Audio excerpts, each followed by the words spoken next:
Around the World in 80 Days, by Jules Verne. Translated by George Makepeace Towell. Chapter 26, in which Phileas Fogg and party travel by the Pacific Railroad. From ocean to ocean, so say the Americans, and these 4 words compose the general designation of the great trunk line which crosses the entire width of the United States. The Pacific Railroad is, however, really divided into 2 distinct lines, the Central Pacific, between San Francisco and Ogden, and the Union Pacific, between Ogden and Omaha.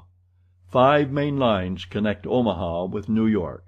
New York and San Francisco are thus united by an uninterrupted metal ribbon, which measures no less than 3,786 miles.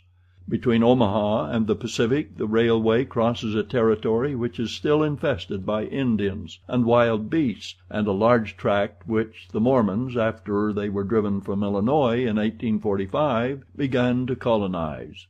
The journey from New York to San Francisco consumed formerly, under the most favorable conditions, at least 6 months. It is now accomplished in 7 days.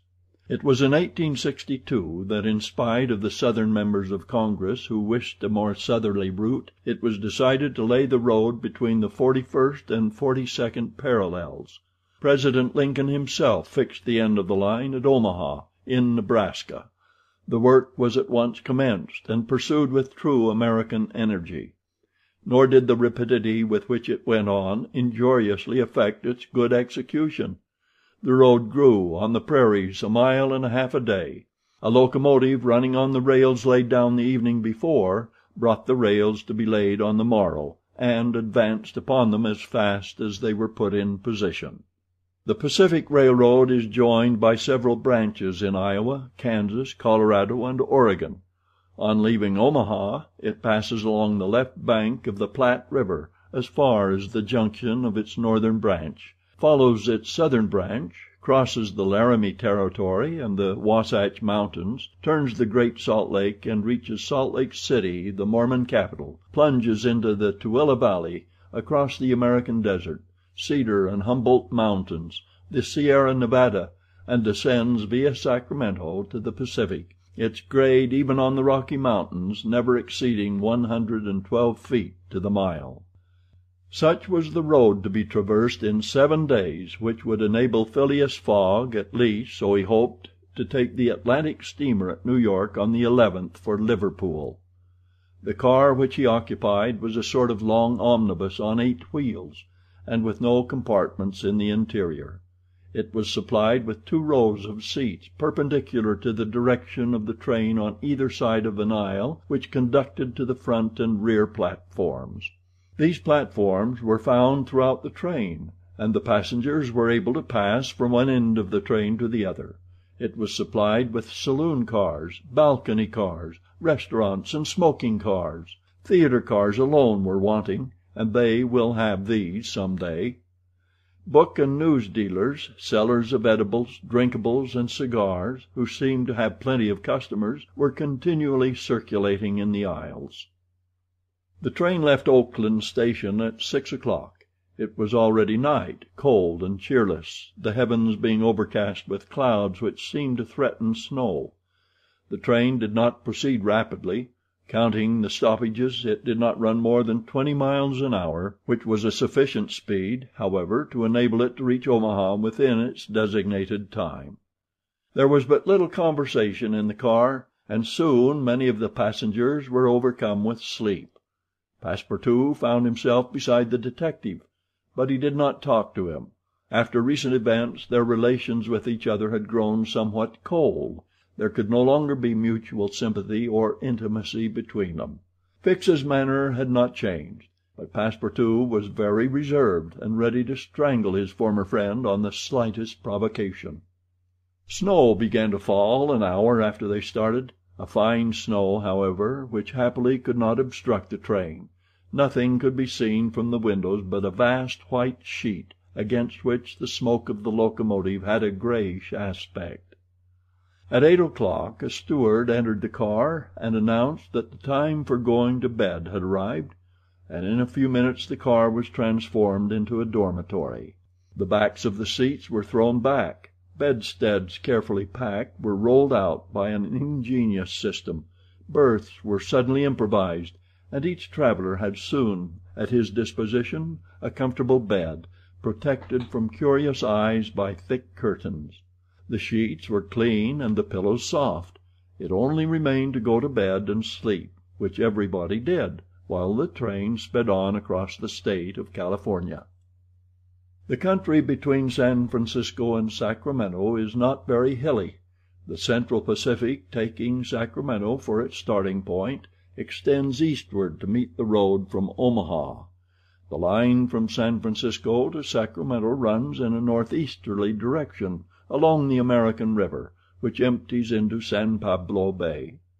The 120 miles between these cities were accomplished in 6 hours, and towards midnight, while fast asleep, the travelers passed through Sacramento, so that they saw nothing of that important place, the seat of the state government, with its fine quays, its broad streets, its noble hotels, squares, and churches. The train, on leaving Sacramento, passing the Junction, Rocklin, Auburn, and Colfax, entered the range of the Sierra Nevada. Cisco was reached at 7 in the morning, and an hour later the dormitory was transformed into an ordinary car, and the travelers could observe the picturesque beauties of the mountain region through which they were steaming. The railway track wound in and out among the passes, now approaching the mountain sides, now suspended over precipices, avoiding abrupt angles by bold curves, plunging into narrow defiles which seemed to have no outlet. The locomotive, its great funnel emitting a weird light, with its sharp bell and its cowcatcher extended like a spur, mingled its shrieks and bellowings with the noise of torrents and cascades, and twined its smoke among the branches of the gigantic pines. There were few or no bridges or tunnels on the route.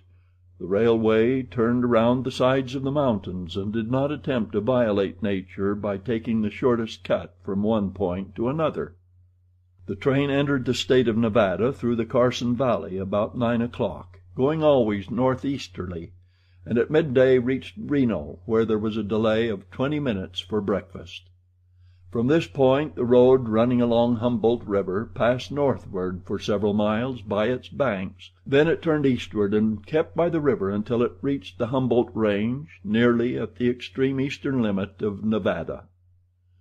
Having breakfasted, Mr. Fogg and his companions resumed their places in the car, and observed the varied landscape which unfolded itself as they passed along the vast prairies, the mountains lining the horizon, and the creeks with their frothy, foaming streams. Sometimes a great herd of buffaloes, massing together in the distance, seemed like a movable dam. These innumerable multitudes of ruminating beasts often form an insurmountable obstacle to the passage of the trains. Thousands of them have been seen passing over the track for hours together in compact ranks. The locomotive is then forced to stop and wait till the road is once more clear. This happened, indeed, to the train in which Mr. Fogg was traveling. About 12 o'clock a troop of 10 or 12,000 head of buffalo encumbered the track. The locomotive, slackening its speed, tried to clear the way with its cowcatcher, but the mass of animals was too great. The buffaloes marched along with a tranquil gait, uttering now and then deafening bellowings. There was no use of interrupting them, for, having taken a particular direction, nothing can moderate and change their course. It is a torrent of living flesh which no dam could contain. The travelers gazed on this curious spectacle from the platforms, but Phileas Fogg, who had the most reason of all to be in a hurry, remained in his seat and waited philosophically until it should please the buffaloes to get out of the way. Passepartout was furious at the delay they occasioned, and longed to discharge his arsenal of revolvers upon them. "What a country!" cried he. "Mere cattle stop the trains and go by in a procession, just as if they were not impeding travel. Parbleu! I should like to know if Mr. Fogg foresaw this mishap in his programme. And here's an engineer who doesn't dare to run the locomotive into this herd of beasts." The engineer did not try to overcome the obstacle, and he was wise. He would have crushed the first buffaloes, no doubt, with the cow catcher, but the locomotive, however powerful, would soon have been checked. The train would inevitably have been thrown off the track, and would then have been helpless. The best course was to wait patiently and regain the lost time by greater speed when the obstacle was removed. The procession of buffaloes lasted 3 full hours, and it was night before the track was clear. The last ranks of the herd were now passing over the rails, while the first had already disappeared below the southern horizon. It was 8 o'clock when the train passed through the defiles of the Humboldt Range, and 9:30 when it penetrated Utah, the region of the Great Salt Lake, the singular colony of the Mormons. Chapter 27